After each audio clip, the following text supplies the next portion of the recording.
Alright, here's the deal. I already fired it up, so it's really not a cold start.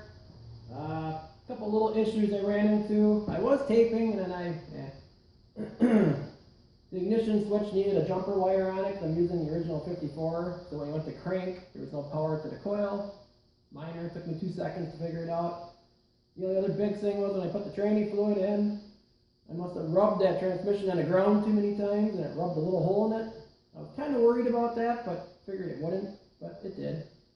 So it was dripping a little bit, so I did fire it up so I can fill the torque converter up. And I pulled the pan off, switched it with another one. Everything else is pretty much dialed in. I mean, it was a running engine for the most part before. So timing was pretty much right there. The carburetor is right there. So it's warm. You should fire right up.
Pretty cool.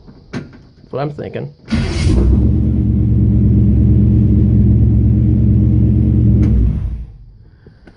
So, you put tires back on. I did bleed the brakes. Transmission seems to be full enough where everything's functioning now. It's too bad it's pouring out. Otherwise I would go for a spin. But not in the rain. Not in the mood. So a few things to button up, get her on the ground, and we'll see what happens from there. Did get the column in today, obviously, because you saw that already. Steering column, all hooked up. Nothing too exciting about that. Cleaned out the inside of the car for a change. Obviously the throttle linkage is hooked up.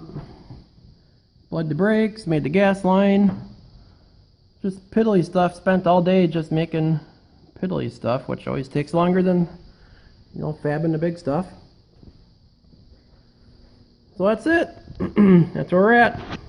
Later, guys.